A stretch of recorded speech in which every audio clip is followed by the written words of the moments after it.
All right, well, thank you so much for attending our joint conference. Definitely extra credit for staying all the way to the end. So I work at Bio-Rad in our Digital Biology Center, and I had the great privilege to actually go to Miltenyi in Germany and use their gentleMACS system.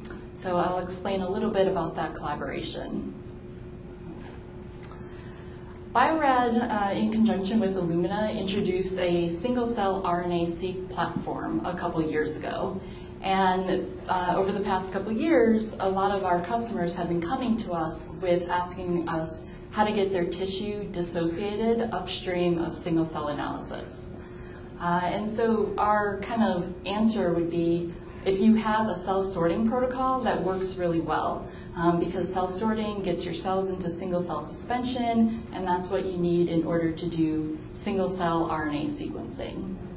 What we quickly realized in the field was that the gold standard for getting cells into single-cell suspension for cell sorting was Miltenyi. And so we started a collaboration with them to see if their dissociation solution would be a good platform upstream of our single-cell sequencing solution. We've been very, very happy with our success to date. So why do we want to look at single cells at the transcriptome level?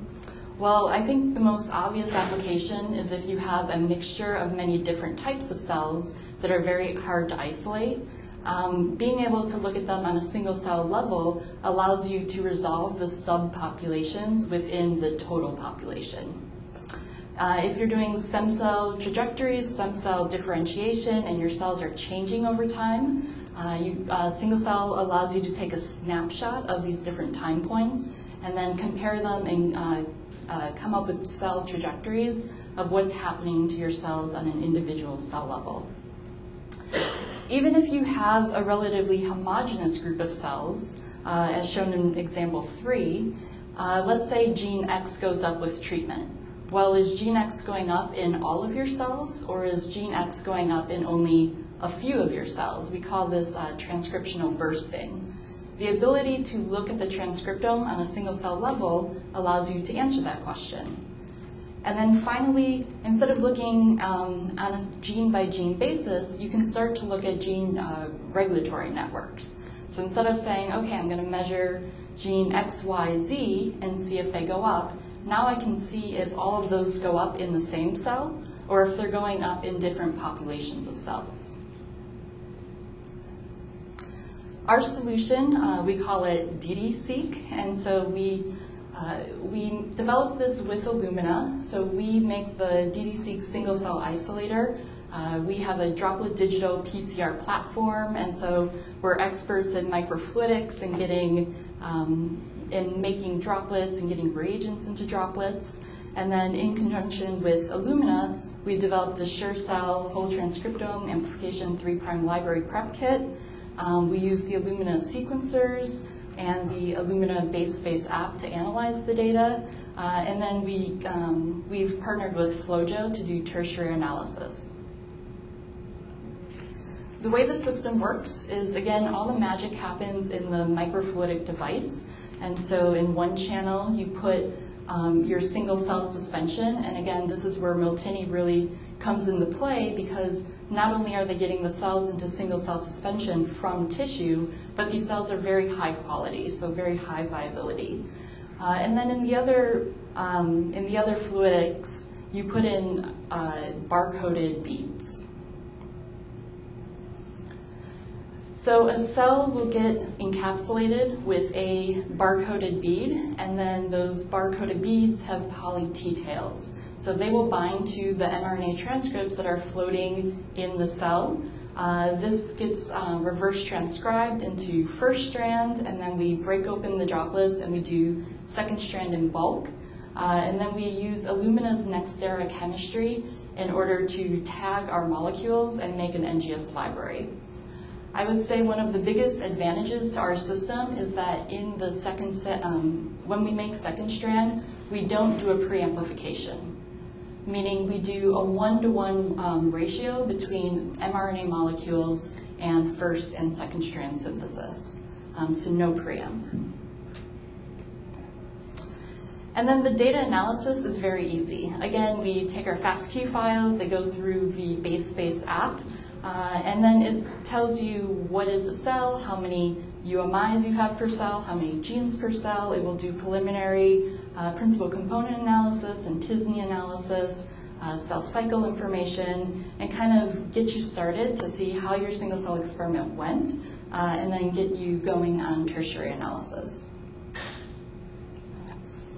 This was one of our first paper using our platform. So this came out of Fred Gage's lab at the Salk Institute. And so he was interested in stem cells and differentiating them into neuronal populations. And he specifically is looking at patients that have schizophrenia. And so he is differentiating either human embryonic stem cells or human-induced pluripotent stem cells, and he's turning them into DG or CA3 neurons. And the cool thing about his paper is that instead of looking at one neurotype, he created an in vitro environment to look at the connectivity between the DG neurons and the CA3 neurons. And so he showed that induced pluripotent stem cells from patients with schizophrenia have lower connectivity between these two neurons versus control patients. But where he used ddSEQ was he wanted to understand his differentiation process on a single cell level. So when he's differentiating his either embryonic or induced pluripotent stem cells, they go through the neural progenitor cell state and then finally into mature CA3 neurons. And so when he differentiated the cells, and for those not familiar, this is a t-SNE plot where each dot represents a cell. And each cell has, again, thousands of genes representing the transcriptome. So the t-SNE plot places the cells kind of, their more similar cells are together. And so what he saw was that when he looked at the neural progenitor cells, which is the second graph, they reside in the large population. When he looked at neural genes, it again is in all the populations. And then when he looked at 21 CA genes, which are the cells that he's actually interested in and wants to differentiate into, it's only found in this tiny subset of the cells, meaning that his differentiation process is fairly inefficient.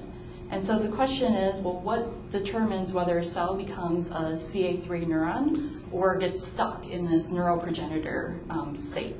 And so you can use single cell sequencing and look at the entire genome and do statistics and figure out what genes are different between that green population versus the other cells in the other populations.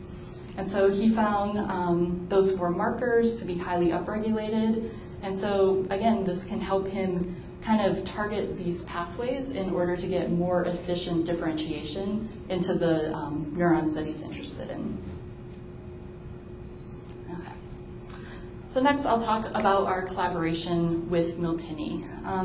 So like was mentioned before, they have the gentleMACS system, which allows you to isolate brain cells and neurons very easily, so using the gentleMACS octo-dissociator. And then they use magnetic beads to sort the non-neuronal cells away from the neuronal population, and they do this with magnetic sorting. So when we first set up our collaboration, we asked, Andreas kind of touched upon this, but what's the difference between the gentleMACS system versus mechanical dissociation for isolating neurons? And for us, the name of the game is the number of genes per cell. So that's your sensitivity. And we always want more genes per cell when we're doing single cell analysis. So on the left is all cells, so before the magnetic sorting. And then on the right is after we enrich for neurons. So we get rid of the non-neuronal population. And you can see that we have a 30% and a 25% increase in the number of genes per cell. This is really exciting for us. Those are big numbers in the single cell world. More genes, more targets to look at, and better sort of clustering of your subpopulations. Okay. So then we looked specifically just at the gentleMACS samples, and we took all of the cells prior to magnetic sorting versus the neuronal population after sorting. So we had about 2,500 cells, which gave us 13 clusters identified here. And what's really cool is that if you look at all the cells in this instance is pre-sort and then separated is post-sort, you can definitely see that there are populations that are in all of the cells, and then after you go through the magnetic separation, you get rid of those populations. Okay. So we identified what those are. So the astrocytes, the microglia, the oligodendrocytes, and then the same chart that Andreas showed, but what was really impressive to us were the percentages. So for instance, the astrocytes, the microglia, pre-sort, they were in 98% of that cluster, and then once you enrich for the neurons and you basically select for the non-neuronal population and get rid of them, you're getting rid of them at a 98 and 92% rate. I've done sorts, I've done cell sorting, we've used other magnetic sorters, and this by far and away gave us the cleanest population of neurons afterwards. Okay. And then finally, Miltenyi told us that we're not experts in neuroscience, but they are, which is great for us. And so they told us that people in the field have a really hard time isolating adult brain cells. So we were able to look at 6-week-old mice, so 45 days compared to the last speaker's talk, and we did it very successfully. So we have young mice on the left and old mice on the right. We have around 1,300 number of cells per condition, and the same read depth, so about 55,000 reads per cell. But what's really, really interesting to us from the single-cell world is that we have a higher number of UMIs, unique molecular IDs, and we have a higher number of genes per cell. So that's 1,800 genes per cell in the young mice versus 460 genes per cell in the old mice. And again, the read depth is the same. And the reason why this is, and then the other thing that's very noticeable is that we had more cell clusters with the young mice versus the old mice. And the reason why this is really exciting to us is we did another collaboration with Richie Ho at Cedars-Sinai, and he was differentiating stem cells into neural cells. And so what he did was he showed that as you differentiate, the number of genes detected per cell goes down. And so this kind of fits this model that if you're an uninduced pluripotent stem cell, or you're a young you're a young neuron, you're expressing lots of cells because you have the potential to be lots of different things. There are lots of different neuronal populations. And as these cells get more mature, more differentiated, the number of genes that they express on a per cell basis goes down, and the number of populations they have goes down. Okay. So this is also final analysis comparing the young cells to the old cells. And so when we pair these cells together, what's really interesting is that they really don't overlap. They are in different subpopulations of cells. So we can identify in red which ones are coming from the young mice, and in blue which ones are coming from the old mice. And again, we see that they're distinct populations. What's kind of cool in the center, so you have astrocytes from the old mice on the left and astrocytes from the new mice on the right. They're similar, but with single cell analysis and the k-means clustering that we do, you're able to tell an astrocyte that's coming from an old mouse and from a young mouse when you look at the transcriptome. And you're looking at thousands of markers as opposed to a few. Okay. So I just want to highlight the advantages of the Miltenyi gentleMACS system. For us, it's very, very gentle on the cells, which means high viability and really high sensitivity, high number of genes per cell. It was really fantastic at enriching for the neuronal population and getting rid of the non-neuronal population, and it worked fantastically on adult brain cells. Okay. So the final part of my talk, I actually want to talk about a new platform that we are developing, we're about to launch, and it's called ATAC-Seq. So where I just talked about RNA-Seq, which is the transcriptome, now we're going to shift gears and talk about DNA. And so what we're looking at on the DNA are open regions of chromatin. So the thought is that the DNA is wrapped around histones, and then you have regions that aren't wrapped around histones, they're open, and so they're going to be more transcriptionally active, transcription factors combined there. And so what we want to do is we want to be able to sequence the DNA that's in between the histones, or the open chromatin. The traditional method to do this has been DNase treatment. So you take your DNA, you treat it with DNase, it chops up the DNA, and then you make an NGS library and you sequence. The problem is you need a lot of material to do this. So you need over 50 million cells, and there are 40 steps to do this process. And if you look in the literature, DNase treatment has been around for a long time, but labs are getting kind of inconsistent results from lab to lab. And so Jason Buenrostro from the Broad Institute, in 2013, he invented ATAC-Seq. And the premise is using Illumina's transposase. We call it frag and tag.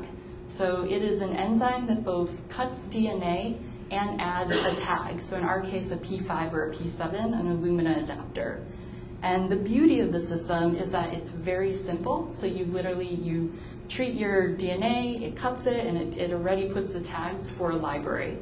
And so what this allows you to do is allows you to use a lot less cells than you would with traditional DNase methods.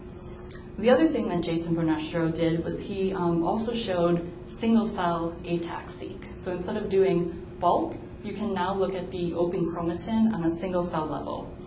And so you'll get very used to seeing these plots. It's basically an area of a chromosome, and the peaks represent open chromatin. And so with ATAC-Seq, what we're really interested in are the number of peaks, the number of fragments that fall in the peaks, and the number of peaks that fall on transcriptional start sites.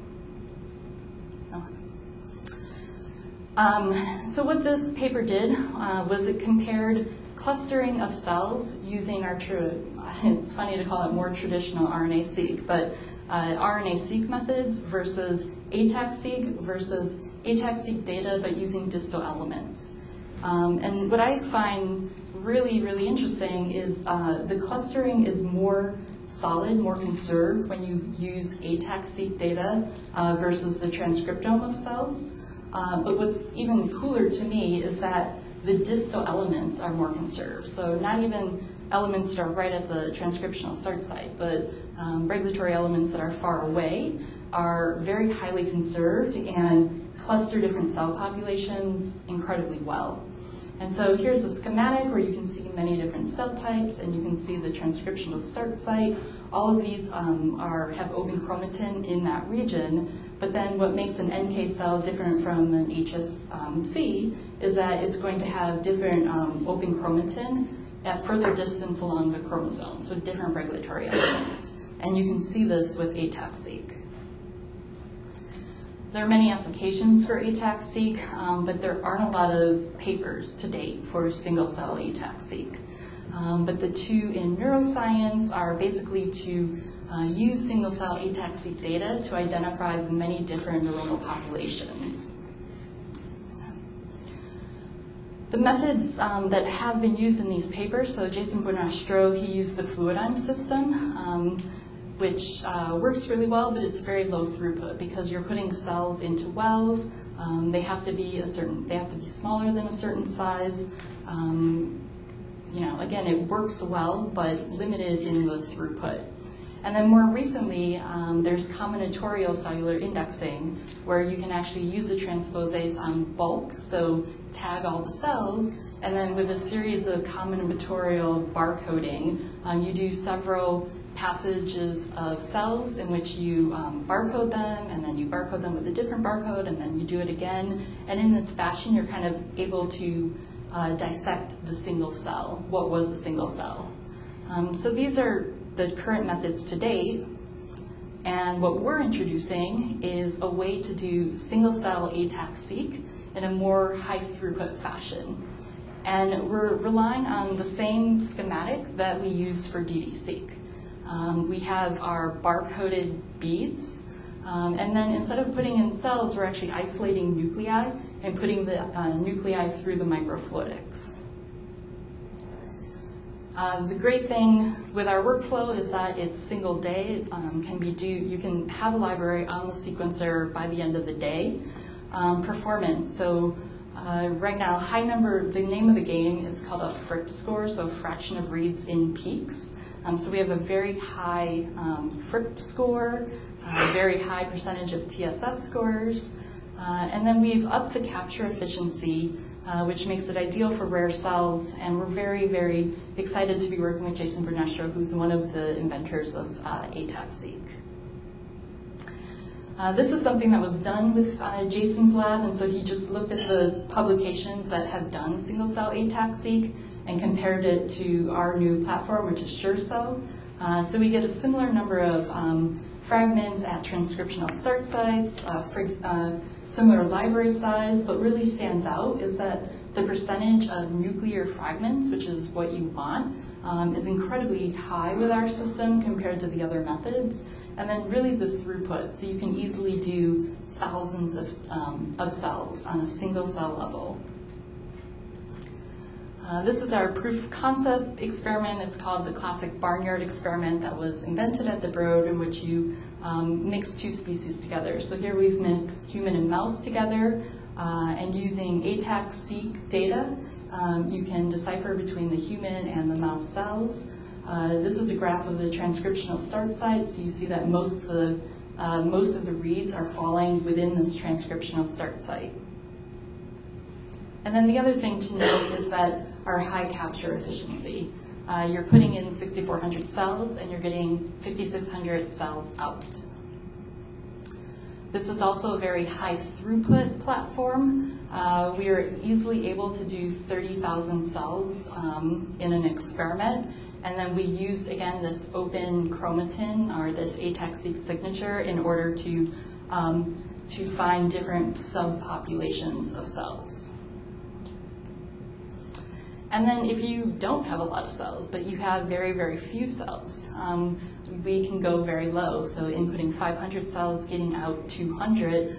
Here we see this nice DNA fragment size of DNA wrapped around histones, and we see this nice, again, most of our fragments are coming around the transcriptional start site.